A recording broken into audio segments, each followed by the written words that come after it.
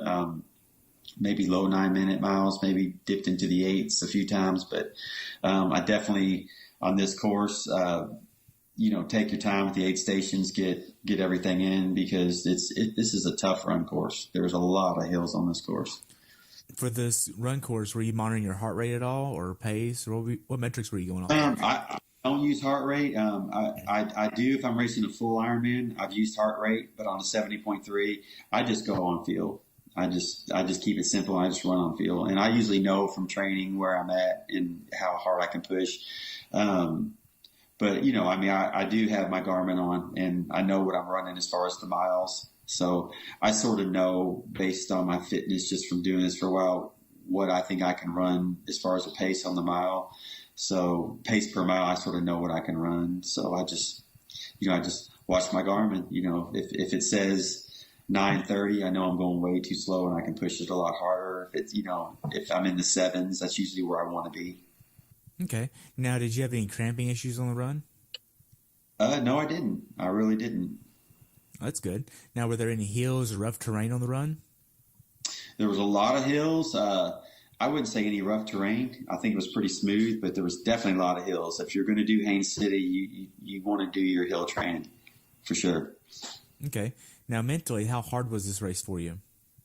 It was a tough day, being that it was my first race of the year. Going into it, I was a little bit underprepared for the run, so I knew the end, which you're kind of trashed anyway by the time you get to the run on these things. So I knew it was going to be a struggle, but we had so many athletes from BSR on the course.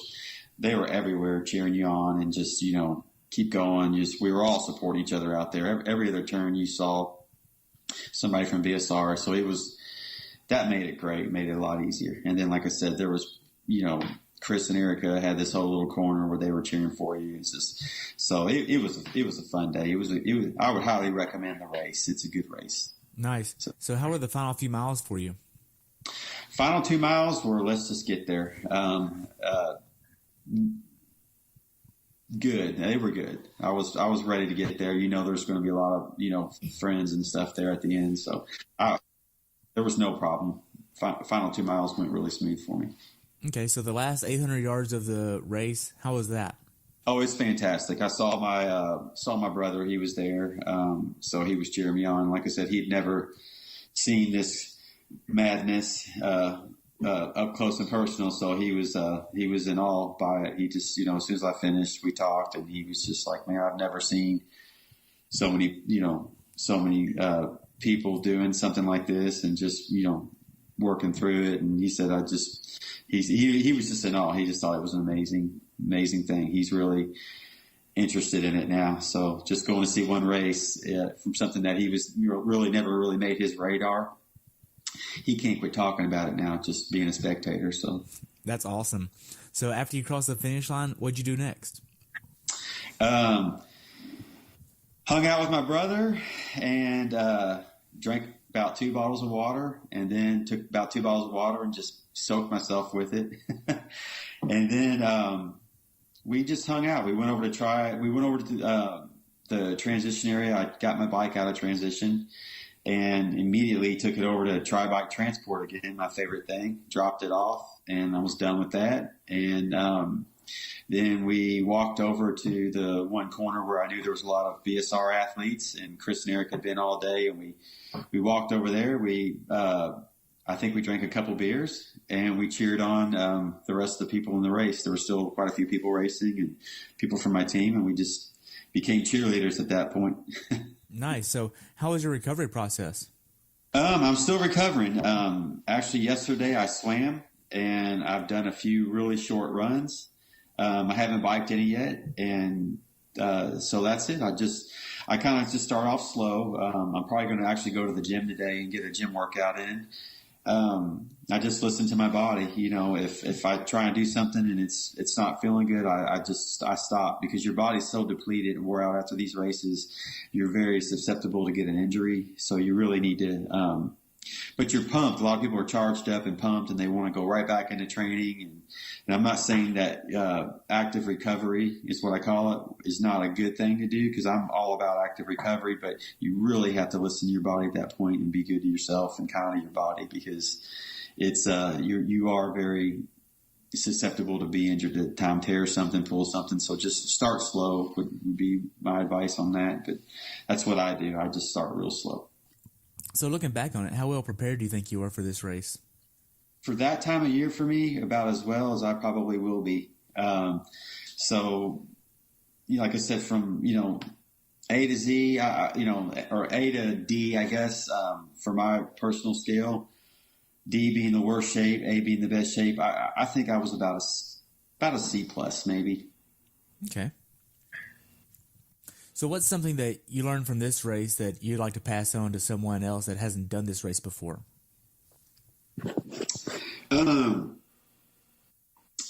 Definitely do your hill training. Definitely make sure your nutrition's on, because it's going to most likely be a really hot day.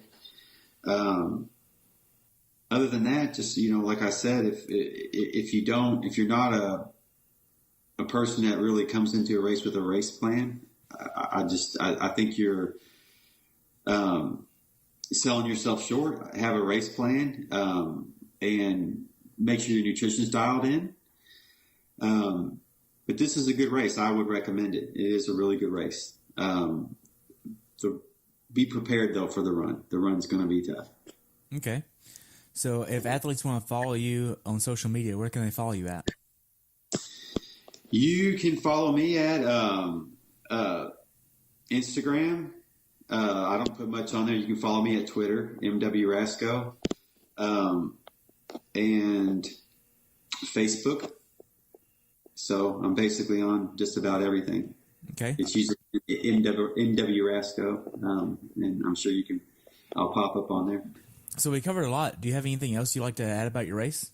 No, I think that's about it. Like I said, I would recommend Haines City. It's my second time going there, and I'm sure I'll be back. And but that's probably it. I think we've covered it pretty good.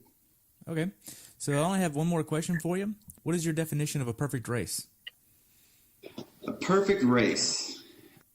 Perfect race for me is having a race plan, sticking with your race plan, executing it the best that you can, getting across the finish line, feeling like, you know what, I did what I set out to do. I raced within myself. I didn't get sucked into, other moves and stuff on the bike and other people's race plans. I ran my race, and I got the most out of my fitness that I had on that day. I think that's a perfect race. Have you ever had a perfect race? No, I have not had. I'm still in search of the perfect race. So I've had some really good ones that I really am proud of, and I liked them. But you do this sport long enough, you're going to have good days, bad days. Sometimes it doesn't make sense. You're so prepared, and it just doesn't go your way. And sometimes you don't think you're that prepared, and you end up having a pretty good day. So it's like the perfect golf shot. You play 18 holes and 17 are terrible, and you hit that beautiful drive on 18, and it brings you back for another round. So that's kind of triathlon. I think that's part of the catch. You want to have that perfect day, and I'm still searching for it. So they don't come easy, and there's not many of them. No, not at all. Well, thank you so much for your time. I've enjoyed hearing about your race, and I look forward to following you. So what's next? Next for me is either Gulf Coast, maybe Raleigh. I know I'm going to do Steelhead, Michigan in August for sure. So there's a couple races this year that I'm looking at that I haven't locked in on for sure. So it would either be Gulf Coast, I think right now, or Raleigh, North Carolina. Okay. Well, this is the last year for Raleigh. I heard that. So I've never done the race, so it'd be something new for me. And then possibly another race that I've done a few times that I'm looking at is maybe doing Eagleman. Okay. So you're just sticking with the 70.3 this year? Yeah. I'm not going to race Ironman distance this year, just 70.3. There's one in Louisville. Yeah, Louisville's in, I think August now. And my wife and I, we go to Hawaii every year. Okay. It's in October. Sorry, Louisville used to be in August. They've changed to October. It's pretty much the same weekend as Kona.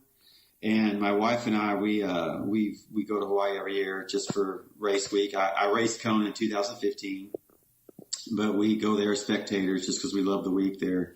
And this, I think, will be our 7th year going to Kona just to be there and be a part of it. So it's a great week out there. So wow. So that puts a damper on racing Louisville. But I've done Louisville 4 times. Nice. Well, thank you so much for your time. I've enjoyed hearing about you and your race, and I look forward to following you in the future. And thank you. Thank you so much, Terry. I appreciate it. It's been great talking to you, and congratulations on your race as well in Galveston. It sounds like you had a good day. Yeah, it wasn't too bad. It was just a little cold. Yeah. That's it. Awesome. Well, thank you. I appreciate it. You're welcome. You have a good day, okay? You too. Thanks for tuning in today. I hope you were able to learn something from today's episode. If you enjoyed the show, please take a minute to leave a review on iTunes or share it with a friend. Be sure to subscribe so you never miss an episode. If you'd like to see pictures from this athlete's race, learn more about who I am, what I'm doing, or be on the show yourself to share your story, check out my website at CoachTerryWilson.com. Until next time, continue the pursuit.